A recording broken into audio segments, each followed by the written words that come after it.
is 4:03. Call to order the regular meeting of the Fire Police Commission. We'll do a quick roll call. Chairman Hoffman. Here. Commissioner Fiorito. Here. Commissioner Reedman. Here. Others in the audience. Chief Thurman.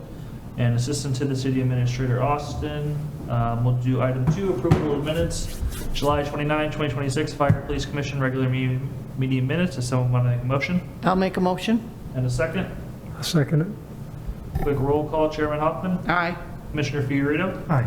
Commissioner Reedman. Aye. Closed session today? No, sir. All right, no return to open. Item 5, new business.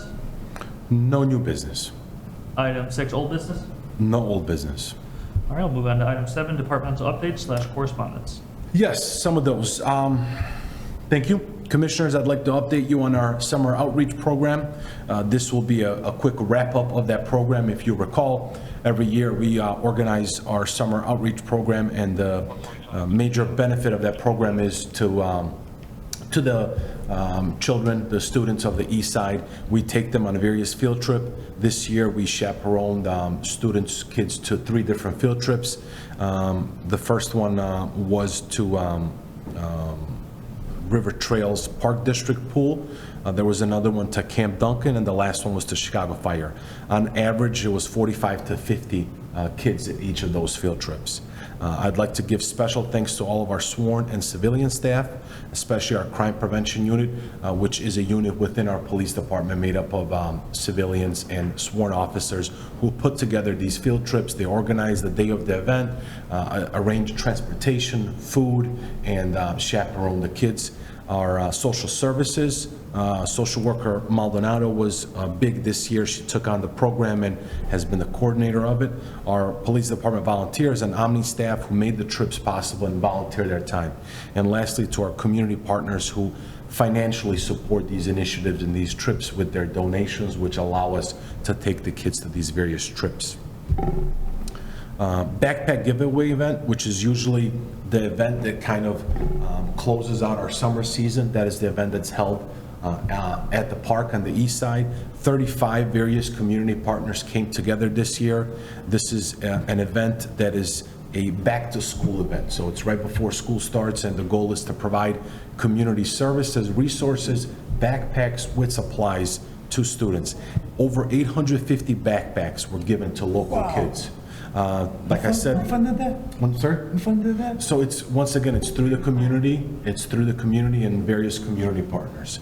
Omni and Link Together are the 2 biggest partners in this, along with us, the police department, River Trails Park District, the Prospect Heights Park District, and 35 other community partners that come out. Kids can get free haircuts, there's food, there's face painting, various community resources, along with the backpacks and the school supplies. So always a nice event to end the summer with, and live music. For all the community residents watching at home, you can see pictures from all of these various events from all of our community outreach on our Facebook page. We are part of the city's Facebook page. Just search City of Prospect Heights on Facebook or on Google to get to that Facebook page, and there are a lot of in the moment, in the action photos. Gaming machine establishment burglaries. This is something that I'm sure you've seen in the news that has plagued many suburbs around us throughout Illinois. Burglary crews, largely out of the city, are traveling to the northwest suburbs and other suburbs. Within 30 seconds to a minute, they are in and out of an establishment, and they have damaged property on the way to gain entry. Their goal is to break the machines open and steal the cash boxes. What we have done, we have directed patrols. We have identified a window of time when these burglaries are happening, and we have directed our patrol officers to patrol. We have approximately 14 to 15 establishments in Prospect Heights that have video gaming machines. During those directed patrols, during that time window, our officers are patrolling those parking lots. They're checking in on the establishments. Visibility, so they're turning on their cruise lights, which is stationary emergency lights, their spotlights, trying to draw as much visibility to these establishments as possible, so that if these burglary crews are en route or on the way, they see that presence and it deters them.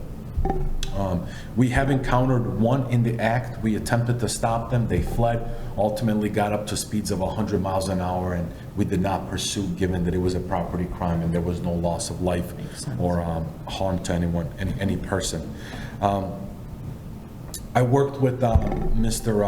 Austin to your right. We developed a letter and we notified all of these business owners, urging them, suggesting to them to install metal window and door shutters, which I have seen in my field as being the best deterrent against these burglary crews. Shops close after hours, they roll the metal window and shutters down, and these crews are unable to break the windows and gain entry. We haven't seen much compliance. It's not something we can mandate, it's a suggestion. Our building department is doing their yearly inspections of these establishments. They will once again bring up that point and try to stress the importance of installing those. What are the costs of those? To my knowledge, it's anywhere from $25,000 to $40,000, depending on how many windows you have. If you're familiar with Elsie's, it is the place located on Rand Road. They have installed them. So after hours, they will roll it down, and they were subject to probably about 3-4 burglaries. And that was the last place where one of our officers encountered the crew, attempted to stop them, and they fled and ultimately got onto Palatine and off to 294. But hopefully more businesses resort to that. There are 2 businesses on the east side that have hired personal security to watch the business after hours until early hours in the morning to hopefully deter that, those burglaries. Lastly, what we're doing is we are positioning an older police vehicle at these establishments and moving it throughout the town, throughout the night, to once again draw more attention, as we cannot be at all of these establishments at once. You put a mannequin in there too? We don't put a mannequin, no sir. No, that is a state police trick. Yes. Staffing update. We are in a very good place, knock on wood. We currently have 4 of our full-time officers in field training. They're doing exceptionally well. 3 of them recently graduated the academy within the last 3 to 4 months.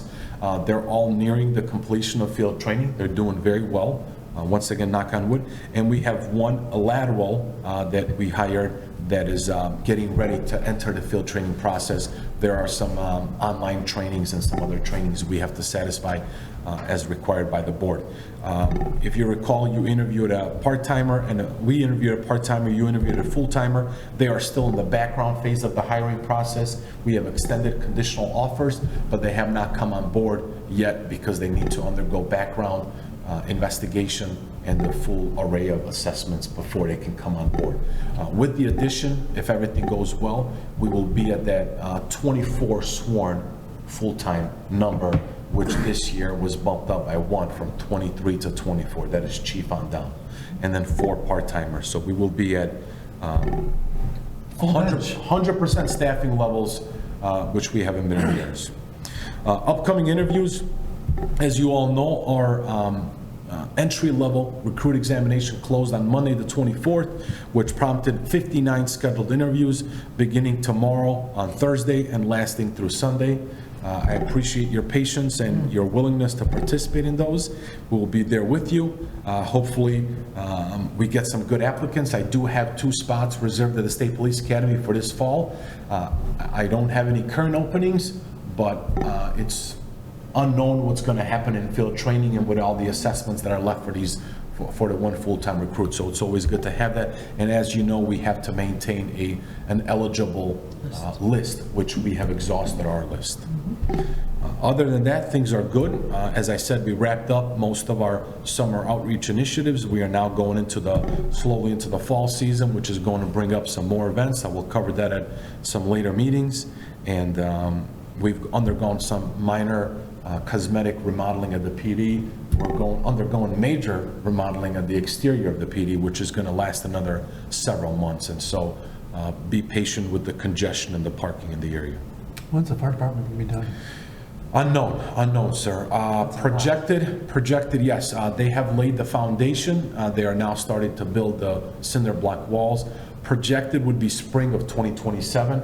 but as you know and I know, construction never goes to plan. You probably know better than I do. Right.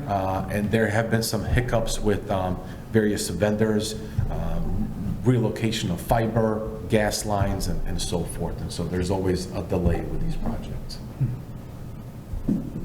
That is all I have. All All right. right. Move on to item 8, public comment. Seeing none, move on to item 9, next meeting.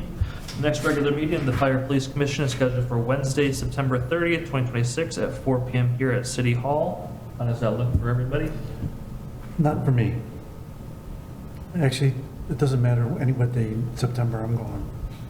So, best case is I could dial in. All right, so, So, yeah, why don't we 30th? keep it for the 30th and let him dial in? all right, it is You 4. okay? Oh, I'm fine. All right, okay, good. All right, it's 4:14. Does someone want to make a motion to adjourn? Motion to adjourn and the Planet Fitness. And a second? I'll second it. All right, we'll do a roll call. All in favor? Aye. Opposed? We are adjourned.